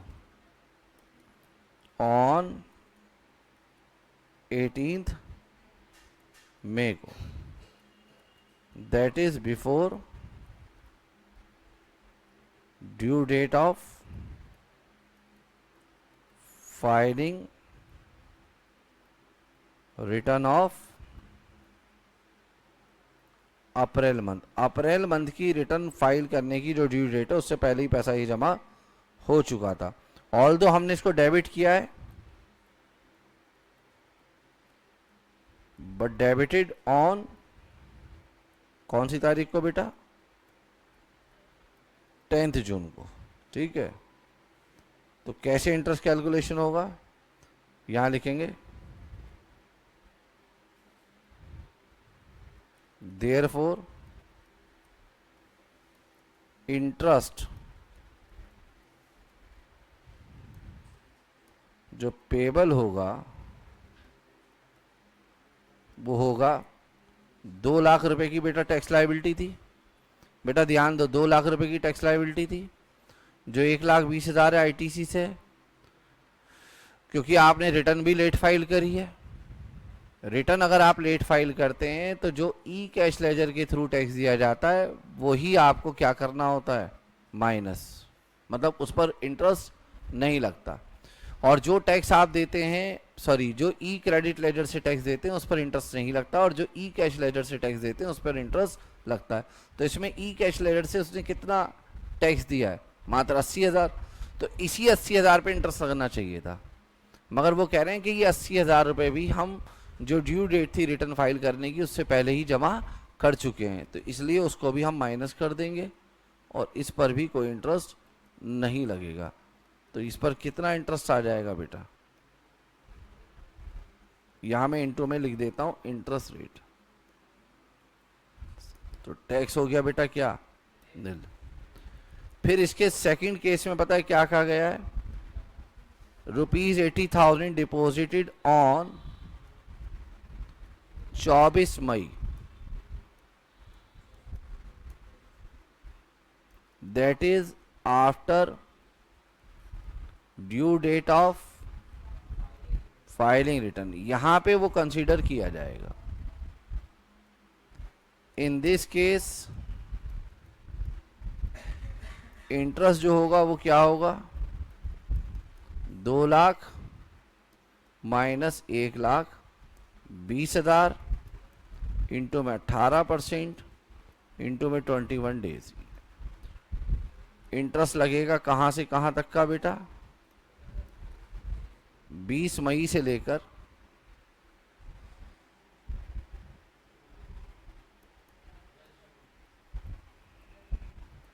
10 जून तक। बताइए कितना बनेगा? 828 ये आंसर था। और बताइए कोई हो गया। इसके बाद चलते हैं बी पार्ट में क्या कह रहा है। Explain in brief the provision requiring the issuance of an e invoice, और साथ में वो एंटिटीज भी बतानी है जो एग्जेम्प्ट हैं from issuing e invoice. Discuss the applicability of issue of e invoice by SEZ developer. देखिए सबसे पहले कह रहा है कि आप बताइए ई इनवाइस किसको इशू करना होता है। तो साधारण सी भाषा में ये बात है, फाइनेंशियल ईयर 2017-18 ऑनवर्ड्स किसी की भी एग्रीगेट टर्नओवर 5 करोड़ से ज़्यादा हो उसको ई इनवाइस इशू करना पड़ता है। जिसकी भी एग्रीगेट टर्नओवर ग्रेटर हो कितने से, 5 करोड़ से। कब से, विद इफेक्ट फ्रॉम 2017-18 ऑनवर्ड्स, मतलब 2017-18 और उसके बाद किसी भी वर्ष में अगर आपकी टर्नओवर 5 करोड़ क्रॉस करेगी तो आपको ई इनवाइस इशू करना है। ये एक क्वेश्चन है इसका। दूसरा क्वेश्चन क्या है, लिस्ट बताइए उन एंटिटीज की जिसको ई इनवाइस नहीं इशू करना। तो सबसे पहले है special economic zone unit, number 2 है इंश्योरर और बैंकिंग कंपनी और फाइनेंशियल इंस्टीट्यूशन, नंबर 3 है goods transport agency, supplier of passenger transportation service, और बेटा cinematograph films, government department, local authority. और तीसरा कह रहे हैं कि बताइए डिस्कस करिए applicability of issuance of invoice by SEZ developer. तो देखिए SEZ डेवलपर को ई इनवाइस रेज करना है अगर उनकी एग्रीगेट टर्नओवर 5 करोड़ से ज़्यादा है 2017-18 है उसके बाद। मतलब एक ही क्वेश्चन में 3 क्वेश्चन है ये, ठीक है। और ये हमने ई इनवाइस के उसमें रिवीजन में भी ये बात बताई भी है, अपने नोट्स में लिखवाई भी है, ठीक है। Question number 18, state in which schedule of the CGST act the following supplies have been covered, also determine the category in which they shall be classified. सबसे पहले सर्विस बाय एनी कोर्ट और tribunal establish, बेटा ये schedule 3 में आएगा और ये ना तो सप्लाई ऑफ गुड्स है, neither supply of goods not supply of service. जब इसकी प्रेजेंटेशन करना तो ऐसे करना, एक तरफ लिखना पर्टिकुलर्स, एक तरफ लिखना शेड्यूल, है ना, और एक तरफ लिखना नेचर ऑफ सप्लाई, ठीक है। तो पर्टिकुलर में तो ये फर्स्ट पॉइंट लिख देना services by any court etcetera, schedule में लिख देना 3rd, नेचर ऑफ सप्लाई में लिख देना neither supply of goods not supply of. Number 2, any treatment और process which is apply to another persons goods, schedule 2 में आएगा। और ये सप्लाई ऑफ सर्विस है, जॉब वर्क कहते हैं इसको। Goods forming part of business assets are transferred और डिस्पोज ऑफ बाई और under the direction of person carrying on the business so as no longer to form part of those assets. तो बेटा ये schedule 2 में आएगा और ये supply of goods है। सेल ऑफ लैंड, बेटा ये शेड्यूल 3rd में आएगा और ये नीदर सप्लाई ऑफ गुड्स है नॉट सप्लाई ऑफ सर्विस है। Permanent transfer disposal of business asset where ITC have been availed earlier, schedule 1 में आएगा और ये डीम्ड सप्लाई है। बस ये जवाब देना था। कितने नंबर का क्वेश्चन था ये, 5 का, 5 ही मिनट लगेंगे लिखने में। ये एक्सप्लेन करना है concept of seamless flow of credit under GST act, 2 number का है। ये मैं आपको चैप्टर 1 में बता चुका हूँ सीमलेस फ्लो ऑफ क्रेडिट का क्या मतलब होता है। जितना भी आपने अर्लियर स्टेजेस पर टैक्स दिया है आप उसे अपने आउटपुट टैक्स से क्या कर सकते हैं, माइनस। हर एक रजिस्टर्ड पर्सन अवेल कर सकता है ITC of input services capital goods subject to the conditions. बस इतना लिखिए, काम खत्म। 2 ही नंबर का है बेटा। आगे कह रहे हैं with reference to registration if an Aadhaar number is not assigned to an existing registered person such a person shall be offered alternate and viable means of identification in the prescribed manner. Discuss such means in brief as prescribed rule number 10B. बेटा इसको पढ़ना, rule number 10B को लिख देना। आधार वाली बात, आधार कैसे link होता है, क्या होता है, वो सब मैं बता चुका हूँ, इसको मैं डिस्कस नहीं कर रहा हूँ। Determine the situation which can require the issuance of credit note. बेटा क्रेडिट नोट सप्लायर तब इशू करता है जब उसको अपनी टैक्स लायबिलिटी कम करनी होती है। मगर कोई टैक्स लायबिलिटी कम करेगा इट डजेंट मीन, ठीक है ना, कि रिवर्सल ऑफ ITC हो। क्योंकि हो सकता है बहुत सारे क्रेडिट नोट ऐसे इशू होते हैं कि आप अपनी टैक्सेबल वैल्यू कम कर रहे हैं, डिस्काउंट दे रहे हैं, मगर उससे आपकी टैक्स लायबिलिटी कम नहीं हो रही। अगर किसी क्रेडिट नोट को इशू करके सप्लायर की टैक्स लायबिलिटी कम हो रही है तो रेसिपेंट को आईटीसी रिवर्स करना पड़ेगा। और सप्लायर सिर्फ क्रेडिट नोट इसलिए इशू कर रहा है just to allow discount, but वो जानता है कि इस डिस्काउंट का बेनिफिट मुझको जीएसटी में नहीं मिलेगा, तो सप्लायर अपनी टैक्स लायबिलिटी कम नहीं करेगा और रेसिपेंट अपना आईटीसी रिवर्स नहीं करेगा। इसके ऊपर क्वेश्चन एक मई 2026 में भी आया था। तो डिटरमिन करनी है वो सिचुएशन जहां पे इशुएंस ऑफ क्रेडिट नोट होता है। तो इशुएंस ऑफ क्रेडिट नोट होता है जहां डिक्लेयर्ड वैल्यू हमने ज़्यादा दे दी जबकि एक्चुअल वैल्यू कम है, डिक्लेयर्ड रेट ऑफ टैक्स ज़्यादा दिखा दिया जबकि एक्चुअल रेट कम है, डिक्लेयर्ड क्वांटिटी ज़्यादा दिखा दी जबकि एक्चुअल क्वांटिटी कम है। और मतलब कंक्लूजन ये है जहाँ पे हमको अपनी टैक्सेबल वैल्यू और टैक्स लायबिलिटी को रिड्यूस करना है। तो क्रेडिट नोट जनरली रिड्यूस करता है टैक्स लायबिलिटी ऑफ सप्लायर और क्रेडिट रिवर्सल करना पड़ता है किसको, रेसिपेंट को। What is the maximum time limit available for declaring the credit note in GST return.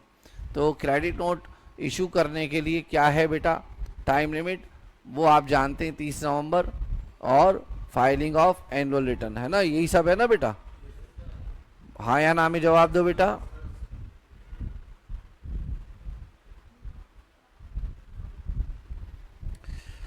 और credit note under GST issued in case of secondary discount allowed by supplier. देखिए credit note अगर issue करेंगे secondary discount के लिए तो उसके लिए 3 condition होनी चाहिए। क्रेडिट नोट अगर इशू होगा तो सबसे पहले प्री एग्जिस्टिंग एग्रीमेंट होना चाहिए, और क्रेडिट नोट इशू करके सप्लायर अपनी टैक्स लायबिलिटी कम कर सकता है, मगर ITC must be proportionate, ITC must be reverse by the recipient, और वहाँ पे लिंकेज ऑफ इनवाइस होना चाहिए। यही सब लिखना था इसमें। कितने नंबर का था ये, 5 नंबर के क्वेश्चंस थे। अच्छा इसमें देखते हैं एमसीक्यू को भी देख लेते हैं बेटा। ये पार्ट सेकंड दिया हुआ है, इसका एमसीक्यू अलग से निकालते हैं बेटा, इसका एमसीक्यू निकालते हैं।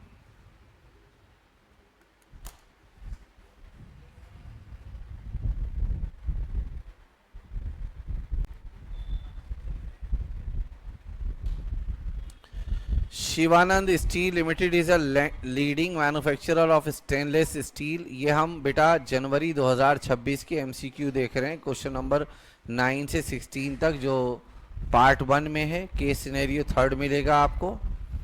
तो शिवानंद हैं एक, ये लीडिंग मैन्युफैक्चरर हैं किसके बेटा, स्टेनलेस स्टील के। Steel bar in Bhopal Madhya Pradesh. It was registered under composition scheme but on July 15 the turnover of Shivanand cross 1.5 crore, यानी कि 15 जुलाई को ये बाहर चले गए। ऐसा ही क्वेश्चन बेटा आपने देखा होगा केस सिनेरियो 3rd मई 2026 में भी था, ठीक है। Now Shivanand is a registered person under regular scheme 15 जुलाई से। डिटेल्स ऑफ स्टॉक ऑन 14 जुलाई, ये स्टॉक की डिटेल दी हुई है 14 जुलाई के दिन, यानी कि ये वो स्टॉक हैं जिनका आप आईटीसी आगे क्लेम कर सकते हैं। रॉ मटेरियल है जो परचेज है आपको 40 लाख का, इसमें से 12 अप्रैल 2023 का इनवाइस है बेटा। देखना ये डेट कौन सी है, ये वाली 14 जुलाई, और ये इनवाइस कौन सी तारीख का है, 12 अप्रैल का। 1 साल से ज़्यादा पुराना है ये इनवाइस, और 1 साल से ज़्यादा ओल्डर इनवाइस होता है ना, तो बेटा आईटीसी नहीं मिलता उस पर। बोलो हाँ या ना बोलो, उस पर क्या नहीं मिलता आपको, आईटीसी नहीं मिलता। तो 40 लाख में है ये, 10,15,000 रुपये ना। इनवाइस है एक 18 नवंबर 2023 का 14,50,000 का, जो रजिस्टर्ड है इन बीकानेर जयपुर, ठीक है, ये मिल जाएगा। Rest of the raw material 25 मार्च 2024 का है, मतलब 40 लाख रुपए में से इसका आईटीसी नहीं मिलेगा। इसका मिल जाएगा 40 लाख में से, ये माइनस कर देना 10,15,000 बेटा, बाकी बचेगा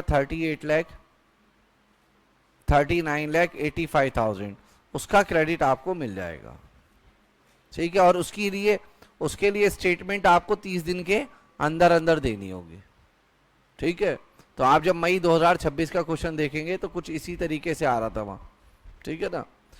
आगे लिखा है input contained in semi finish good, input contain in finish good, और कैपिटल गुड्स है जो 1 सितंबर 2023 को खरीदा था।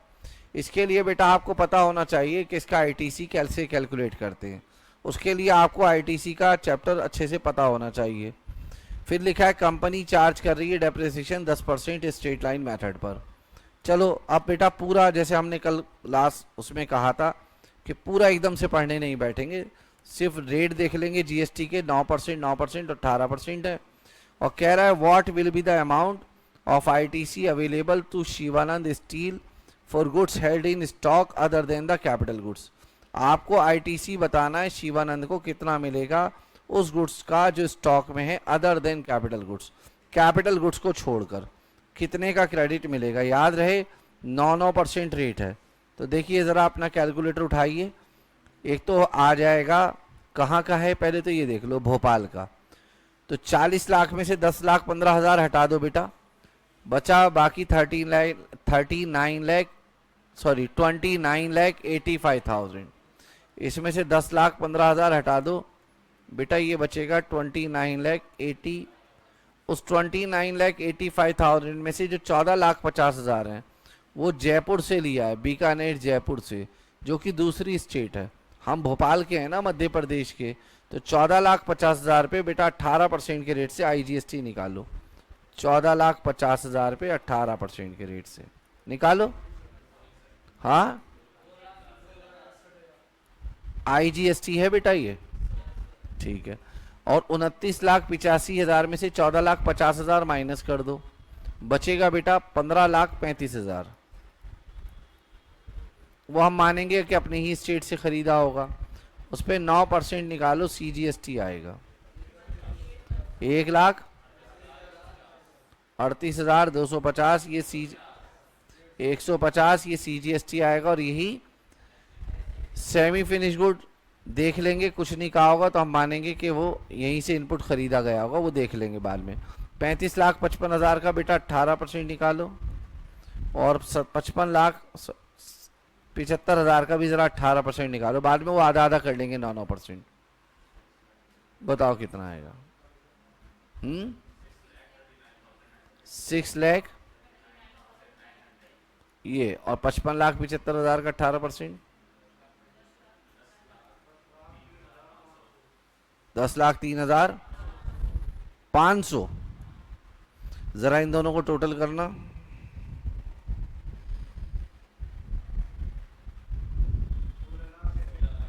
16,42,000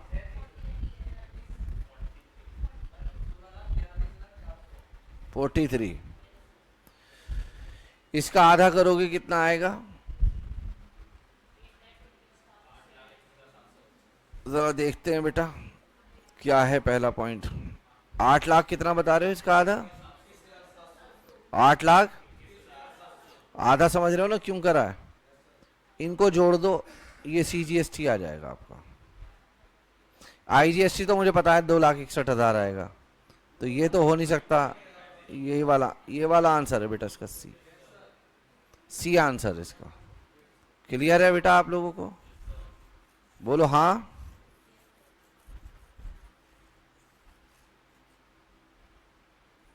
What will be the amount of ITC available to Shivanand on capital goods held in stock?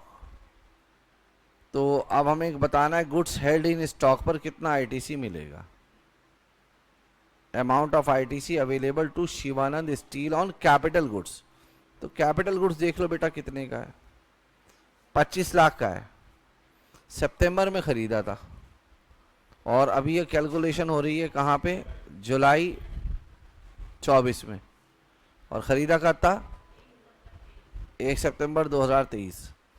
तो कितने महीने हो गए, क्वार्टरली मिलता है ना, सितंबर अक्टूबर नवंबर दिसंबर जनवरी, सितंबर अक्टूबर नवंबर दिसंबर जनवरी फरवरी मार्च अप्रैल मई जून जुलाई, ये जुलाई तो है,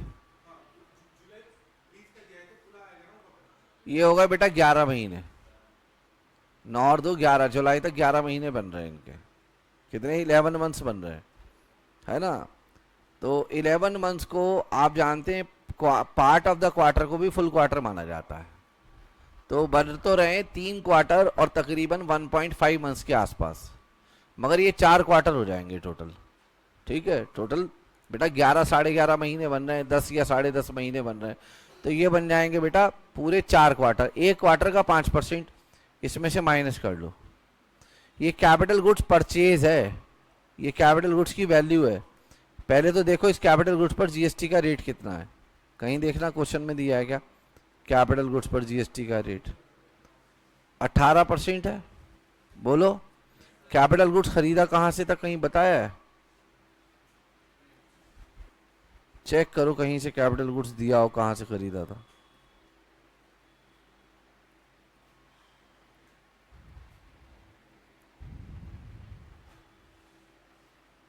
कोई और कैपिटल गुड्स भी है क्या इसमें, चेक करो। अरे रुक तो जाओ बेटा, ये 18 जुलाई को इसने एयर फेयर दिया है, ये कैपिटल गुड्स नहीं है। 23 जून 2024 को शिवानंद ने एक ऑर्डर लिया है, नहीं।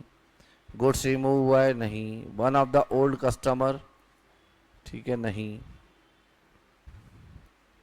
Shivanand arrange transportation of all input and capital goods are intrastate purchases where except where separately mentioned। Question number कौन सा है बेटा, 10 ना, ठीक है। तो 25 लाख पर पहले निकालो आप 9%, कितना बनेगा, 2,25,000। ये टोटल आईटीसी है कैपिटल गुड्स का। इस 2,25,000 में से माइनस कर दो 5% पर क्वार्टर, 4 क्वार्टर का, यानी कि 20%। 5 क्वार्टर बनेंगे कैसे?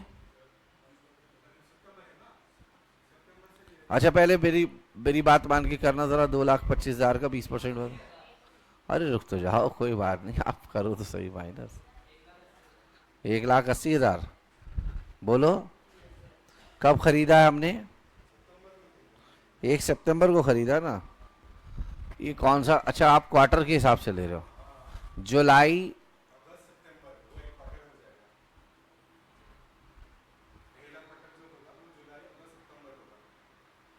कह रहे हैं जो इसकी इनवाइस की डेट है वो 1 सितंबर है, और ये क्वार्टर है जुलाई से लेकर सितंबर तक का, उसके बाद अक्टूबर से लेकर दिसंबर तक का, फिर जनवरी से लेकर मार्च तक,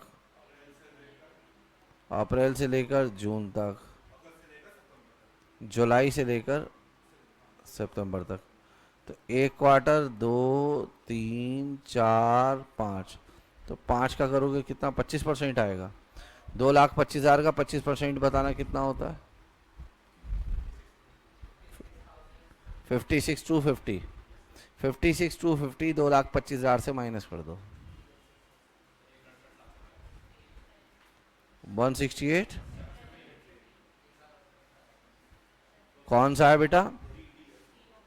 तो 168,750 और 168,750 दोनों को मिला दो बेटा, कितना आएगा? मतलब इनवाइस की जो डेट है वो कौन से क्वार्टर में आ रही है, वो थी 1 सितंबर 2023। तो सितंबर का जो मंथ है वो दूसरे क्वार्टर में आता है, वो सेकंड क्वार्टर में आता है, जुलाई अगस्त सितंबर में। तो वो एक क्वार्टर हो गया, फिर अक्टूबर नवंबर दिसंबर दूसरा क्वार्टर हो गया, जैन फेब मार्च तीसरा क्वार्टर हो गया, अप्रैल से जून चौथा क्वार्टर हो गया, और जुलाई से फिर सितंबर तक कौन सा क्वार्टर हो गया, 5वां। तो 5 क्वार्टर का 5% के रेट से हमने जीएसटी माइनस कर दिया 2,25,000 में से, और जो बाकी का है वो आंसर आ गया आपके सामने। ये इन दोनों का टोटल दिया हुआ है बेटा। फिर उसके बाद आता है Shivanand steel is required to file return in form CMP 08। पता ही किसके लिए बताया है? वो था ना, क्या बोलते हैं, कंपोजिशन सप्लायर भी था ना ये, और कंपोजिशन सप्लायर को GST CMP 08 4 बार फाइल करना होता है। एक क्वार्टर समाप्त होने के बाद उसके जो अगले क्वार्टर का पहले फर्स्ट मंथ की 18 तारीख होती है, वहां तक उसको टैक्स जमा करना होता है, और उसको एक स्टेटमेंट फाइल करनी होती है GST CMP 08। तो पहले तो ये बताओ, शिवानंद कब बाहर हुआ था स्कीम से कंपोजिशन की? 15 जुलाई को। तो अप्रैल, मई, जून, एक तो इसका फाइल करेगा ये, अप्रैल मई जून का पहले क्वार्टर का, बोलो, अप्रैल मई जून का फाइल करेगा क्वार्टर का, और सेपरेट फाइल करेगा 1 जुलाई 24 से 14 जुलाई 24 तक का। अप्रैल से जून तक का तो फाइल करेगा बेटा ये 18 जुलाई को, और 1 जुलाई से 24 जुलाई तक का फाइल करेगा। बिल्कुल जी, यही वाला आंसर होगा इसका फिर। ठीक है, चेक कर लेना। 11 नंबर का 1 number, A number. Shivanand steel is eligible for total ITC for the month of July 2024। जुलाई के लिए टोटल आईटीसी बताना है। आइए टोटल आईटीसी देखते हैं क्या है। दोनों को हाँ तो देख लेते हैं ना, फर्स्ट में क्या आंसर था। फर्स्ट में क्या था बेटा? 9 में नहीं, ये वाला था ना, 959 850। 959 850 में आप ऐड कर दो बेटा ये वाला 1,68,750। 959 850 में 11,28,600। चेक करो 11,28,600 कहाँ पे, कितना कितना था?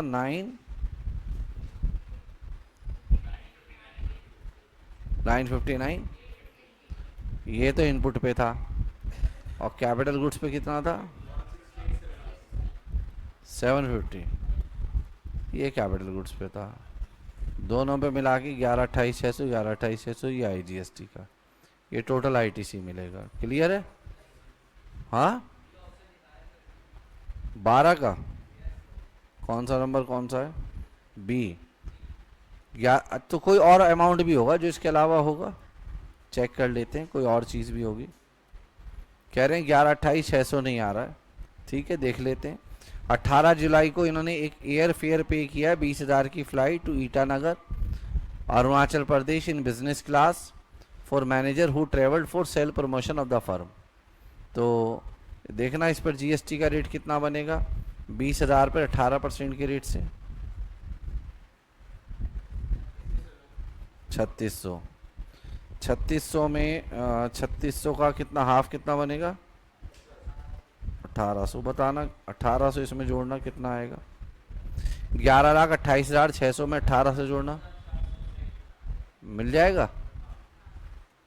तो इसमें एक तो इनपुट का क्रेडिट है जो आप 9 लाख कितना बता रहे थे, 59, और एक कैपिटल गुड्स का है कितने का, और एक एयर फेयर का है, वो सब मिला के क्रेडिट मिल जाएगा। क्लियर है? अच्छा, अगर वो बिजनेस क्लास की जगह इकोनॉमिक क्लास होता तो वो एग्जेम्प्ट होता, क्योंकि वो समानता में कोई भी उतरता है या कोई भी वहाँ से टेक करता है इकोनॉमिक क्लास से, तो वो एग्जेम्प्ट होता है। वहाँ क्वेश्चन में ना बिजनेस क्लास दिया हुआ है, आप चेक करिए क्या दिया हुआ है, बिजनेस क्लास दिया हुआ है ना। बोलो, चलो आगे देखो। और वैलिडिटी बतानी है, E way bill generated will be, आपको वैलिडिटी बतानी है। हमेशा वैलिडिटी जो होती है ना ई वे बिल की, वो रात को 12 बजे से काउंट होती है। तो आप देखो ई वे बिल जनरेट कब किया था इन्होंने, क्वेश्चन में कहीं ई वे बिल के बारे में जानकारी होगी।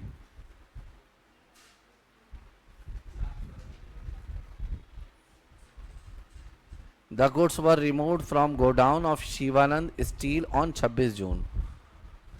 ई वे बिल जनरेट हुआ है रात को 12:30 बजे 26 जून को। तो 26 जून का पहले पूरा दिन गुजरेगा, और 26 जून की जो मिडनाइट होगी, यानी कि 26 की आधी रात और 27 जून की सुबह, वहाँ से काउंट होगा। और 403 किलोमीटर है। रुको तो सही बेटा, कैसा ट्रक है? ओडीसी है, ओवर डायमेंशनल कार्गो कहीं लिखा है क्या? नहीं, ऐसा कुछ नहीं लिखा। तो हम मानेंगे स्मॉल कार्गो है, और एक दिन की वैलिडिटी 200 किलोमीटर को होती है। 403 दिन है, 403 किलोमीटर है, तो इसकी वैलिडिटी 3 दिन हो जाएगी। तो आप 27 जून 28 जून, और कहीं जाकर ये होगा 29 को। कौन सा होगा बेटा? तो इसका आंसर क्या हुआ 13 नंबर का? ये आंसर हुआ ना। यहाँ पे जाके 3 दिन पूरे होंगे ना बेटा। 26 जून की जब रात खत्म होगी तो वो 27 जून की सुबह हो जाएगी ना। तो 27 तारीख, 28 तारीख और 29 तारीख। 29 की रात और 30 की सुबह, यही होगा बेटा टाइम।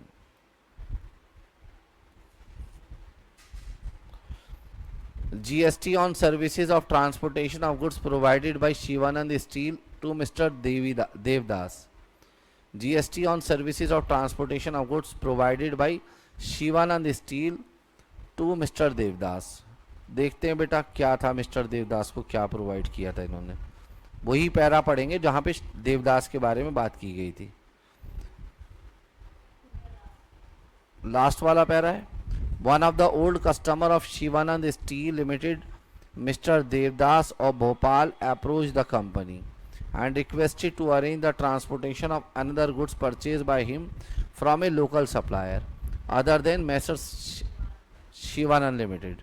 तो यहाँ पे Messrs. Shivanand Limited, Shivanand arranged the transportation of said goods for Mr. Devdas through a truck owned by it for the local transport of goods. Shivanand steel did not issue a consignment note. बेटा याद रखना, जब आप consignment note issue नहीं करते तो आप GTA नहीं है। क्या नहीं है? जीटीए। क्या पूछा है क्वेश्चन में इन्होंने? क्वेश्चन नंबर क्या है?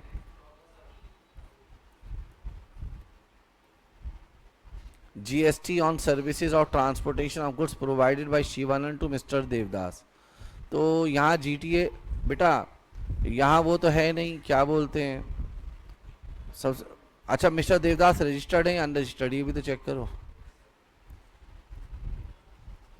पहली बात तो यहाँ वो नहीं लगेगा, जीटीए वाला कॉन्सेप्ट नहीं लगेगा। क्यों नहीं लगेगा जीटीए वाला कॉन्सेप्ट?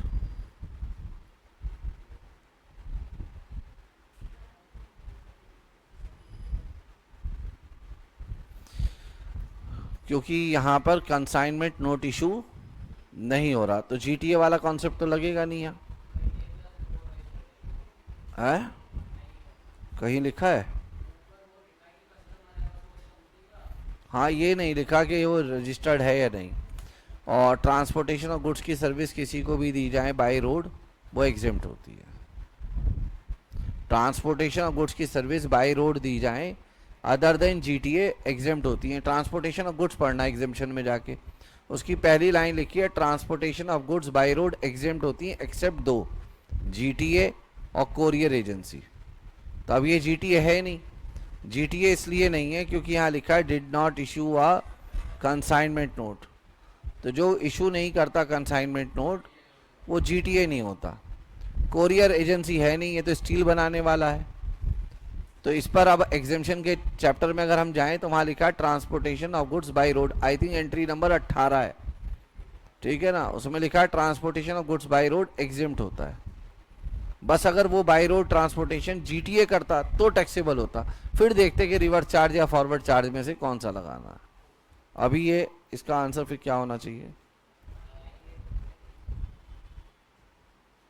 इसका आंसर हो जाएगा सी। और उसके बाद फिर ये अलग है question, question number 15। Local authority in the state of Madhya Pradesh entered into a contract in June for supply of stationery item with Shankar, a registered person under GST, Puri Orissa. बेटा एक लोकल अथॉरिटी है जो मध्य प्रदेश में है, वो एंटर करती है कॉन्ट्रैक्ट के लिए supply of stationery item Shankar से। शंकर रजिस्टर्ड है उड़ीसा में। The total contract consideration 3 lakh रुपए का है inclusive of GST. Out of total consideration 4000 के आइटम एग्जेम्प्ट है। और तो कोई बात नहीं, तो बाकी का 2,96,000 जो है उसको ज़रा 118% से डिवाइड करो और 100 से मल्टीप्लाई करो। 118 से डिवाइड करो, 100 से मल्टीप्लाई करो, ताकि वैल्यू ऑफ टैक्सेबल सप्लाई पता चल जाए। वैल्यू ऑफ टैक्सेबल सप्लाई निकालने के लिए हम क्या कर रहे हैं, 3 लाख में से माइनस कर रहे हैं पहले एग्जेम्प्ट सप्लाई, और ये अमाउंट इंक्लूसिव ऑफ टैक्स है, यहाँ लिखा है 118 इंटू में 100, बताइए कितना आएगा? 847। 2.5 लाख से ऊपर है अमाउंट, इस पर बेटा टीडीएस कटेगा, है ना? और किस रेट से कटेगा?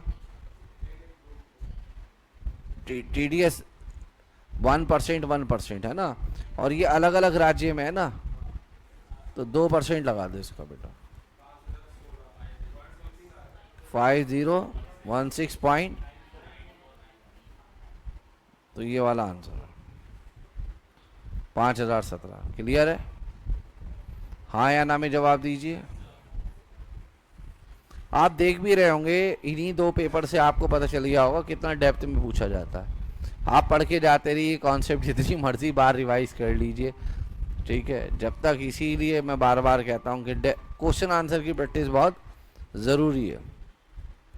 Question number 16, where a registered person who is party to an appeal of revision और any other proceeding before any appellate authority और रिवीजन अथॉरिटी। जब ऐसी लैंग्वेज बच्चा पढ़ेगा ना, तो उसे लगेगा कि वो टीचर पे शक करेगा, वो सीधा, उसका शक और किसी पे नहीं होगा, अपनी क्षमता पे तो कभी शक होगा ही नहीं। बेटा आपको जब भी ऐसी लैंग्वेज मिले ना, तो समझ जाइए क्वेश्चन सबसे आसान पूछा गया है। फिर मैं गारंटी से बता रहा हूँ, वो आपको ट्रैप कर रहा है इस लैंग्वेज में। अभी मैंने क्वेश्चन पढ़ा नहीं है, मगर मैं आपको गारंटी से बता रहा हूँ। देखिए, ऊपर वाले इज्जत रख लेना। वेयर अ रजिस्टर्ड पर्सन, सच है बात, इज्जत रखने वाला वो है, इज्जत देने वाला वो है, किसी को जलील करने वाला भी है, इज्जत देने वाला भी वही है। Where a registered person who is party to an appeal of revision और any other proceeding before any appellate authority और रिवीजन अथॉरिटी और अपीलेट ट्रिब्यूनल और कोर्ट। देखिए क्या होता है कि जब आपका कोई केस फंस जाता है इनकम टैक्स या जीएसटी डिपार्टमेंट में, तो बहुत सारी अथॉरिटीज़ हैं जहां आप जाके नॉक कर सकते हैं उनका दरवाज़ा, अपने ग्रीवेंसेस बताने के लिए, जो आपके साथ ज्यादती हुई है, परेशानी हुई है, उसको बताने के लिए, ताकि आपको रिलीफ दी जा सके। कह रहे हैं then the period of retention of records under CGST act 2017 is 72 months from the due date of furnishing of annual return for the year pertaining to such accounts and record। ठीक है ना?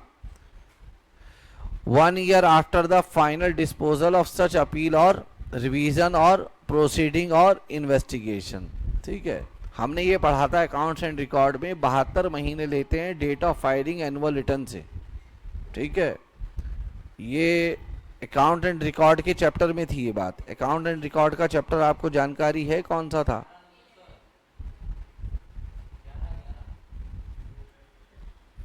ये है बेटा अकाउंट्स एंड रिकॉर्ड वाला chapter, है ना? ये है period of retention of account. थोड़ा सा मैं इसको आईसीआई के मॉड्यूल से भी दिखाता हूं इसको।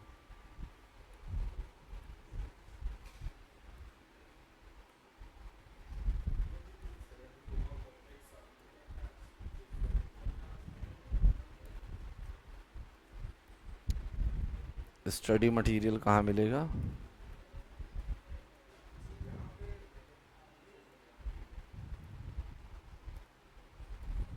ये सब देखें इस चीज को।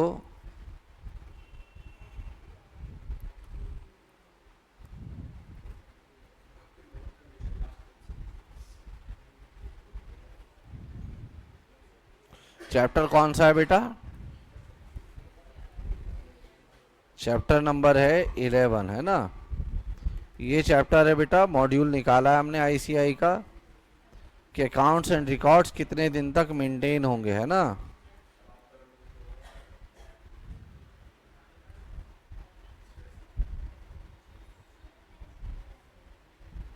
सामने देख लो बेटा, ये है, यहाँ लिखा हुआ है साहब, period of retention of account section 36 है, 72 मंथ्स लिए जाते हैं। प्लीज बेटा देख लो, from the due date of furnishing of annual return. However a registered person who is a party, देखो यहां से क्वेश्चन पूछा गया है, टू एन अपील और रिवीजन और any other proceeding before any appellate tribunal revisional authority, यही था वो क्वेश्चन। ठीक है ना? और is under investigation shall retain the books of account and other proceeding. ठीक है ना? कहाँ तक बेटा? 1 year after final disposal of such appeal और रिवीजन और इन्वेस्टिगेशन। तो एक काम करिएगा, यहाँ पर ये जहाँ लिखा है ना 72 मंथ्स, यहाँ लिख लेना इस जगह पर ऐसे। ये मैं अकाउंट एंड रिकॉर्ड का कॉन्सेप्ट नंबर 6 बता रहा हूँ, यहाँ लिख लेना period of retention of books कहाँ से है बेटा? 72 मंथ्स है from due date of filing annual return और 1 year from disposal of appeal etcetera. इन दोनों में विच एवर इज लेटर। अब जरा देख लीजिए क्वेश्चन में ऐसा कुछ है क्या? है बेटा ऐसा? तो 72 महीने तो ड्यू डेट से और 1 साल इससे, दोनों में से क्या देखेंगे, अर्लियर या लेटर? तो इसका आंसर कौन सा होगा बेटा? डी आंसर होगा। ठीक है, ये था बेटा क्वेश्चन, और तो कुछ नहीं है इसमें। ठीक है, आज के लिए इतना ही। नेक्स्ट क्लास में बेटा नए क्वेश्चन पेपर के साथ मिलेंगे, तब तक के लिए बाय बाय। बाय बाय बेटा।